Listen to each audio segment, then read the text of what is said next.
I think that would depend on who you ask to, but I believe that probably the biggest misconception is that it is not a solution in itself and it's not a problem.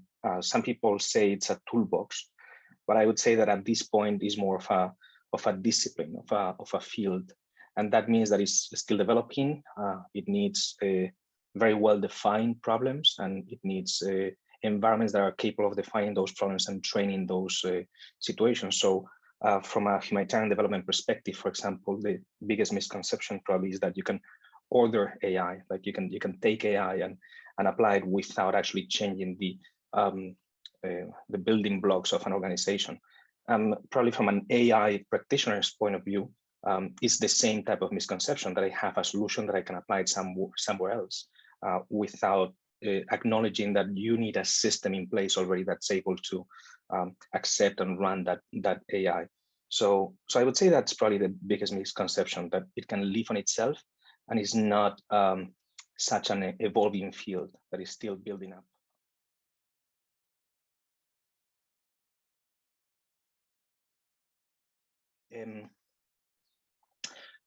Well, I would start thinking about what do we really mean by AI ethics, right? And there are two different ways of seeing these. The first one, and probably most obviously relevant, is AI that doesn't do bad.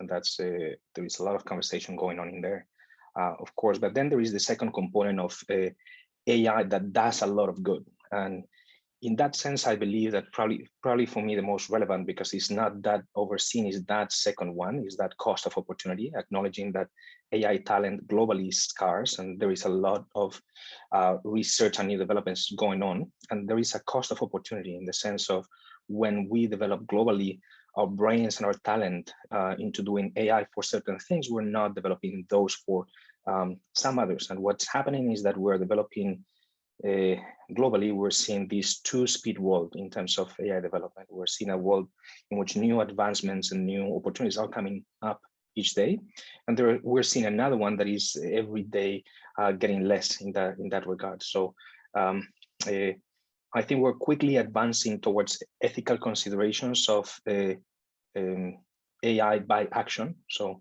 not developing AI that does harm, that discriminates, or that incurs in privacy considerations. That is AI that is not bad, and there is still a lot of work to do. But we're not advancing that much on acknowledging those two different speed walls in which some people are not getting that attention, or those services, some, not only people, but some whole parts of the system.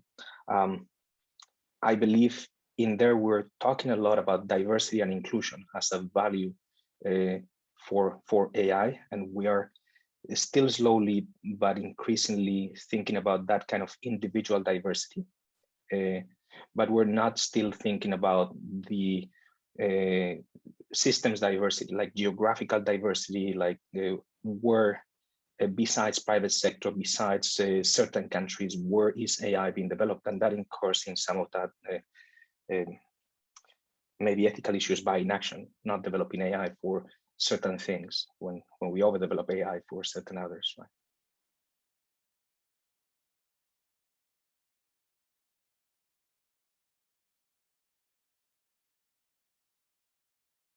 Very, very sensitive context, right?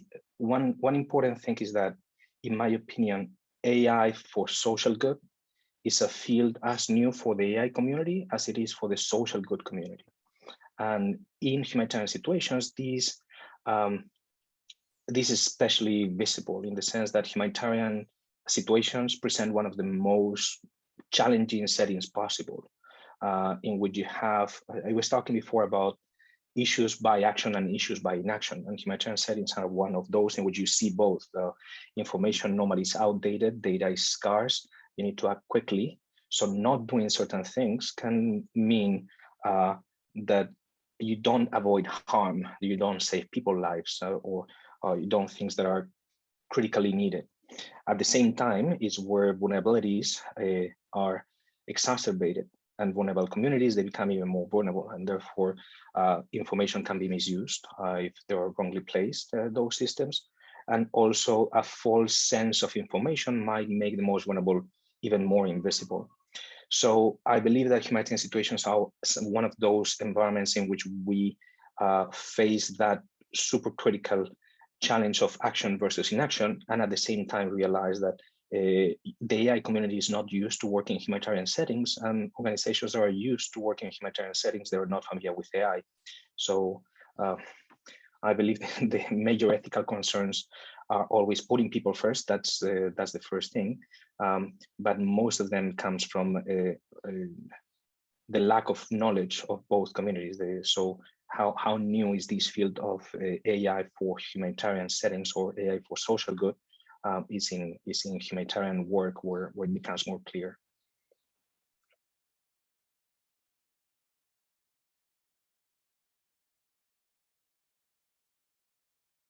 Well, I believe that on the challenges, you can just take the challenges of an adult interacting with AI and just multiply it by 10, right? Because you have a representativity, and that means like some adults that are not in the data. Well, most children, they're underrepresented in the data even more. So if you're thinking on forecasting models for an epidemic that builds on top of data generated automatically by humans, then children movements are not going to be in there. So maybe you will leave on all that modeling outside the riskier parts for children.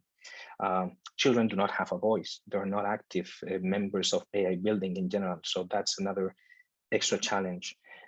Also, children are learning about how the world is, what our human beings are, about society in general. And in an AI-mediated society, AI has an impact on everybody's perception, but mostly on children, on education, on how creativity develops.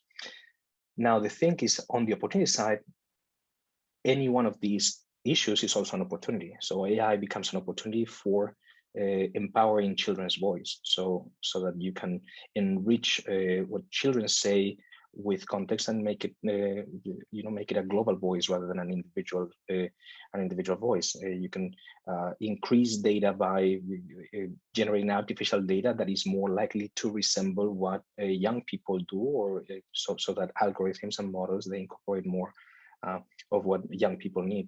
And on creativity, the same. So I believe they're not that different from adults. It's just a matter of scale and a matter of voice. And in that sense, it's just a matter of paying a little bit more attention. Well, not a little bit more, but much more attention on what young people need and what the young people are, precisely because they are not an active community on AI development.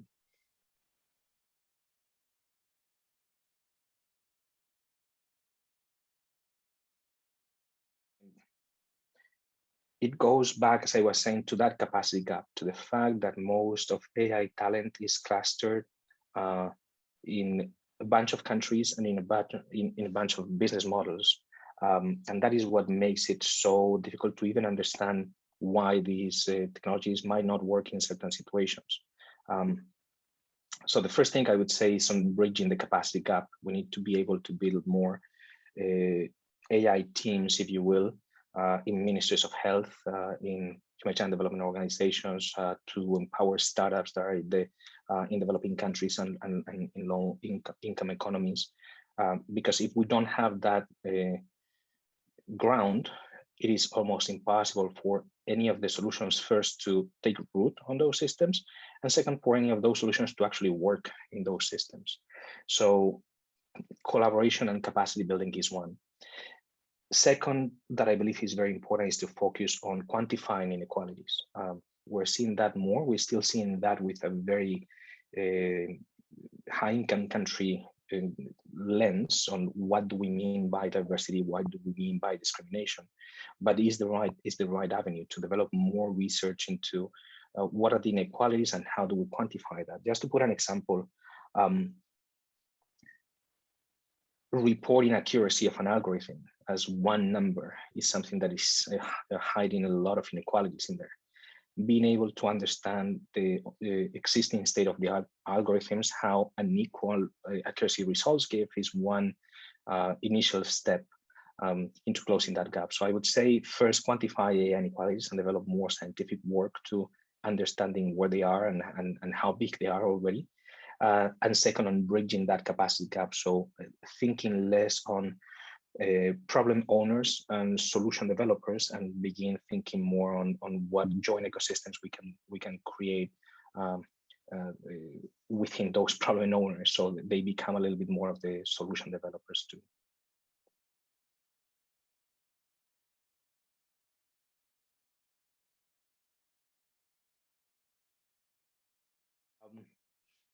Because it's not just AI, right? It's I mean, AI is the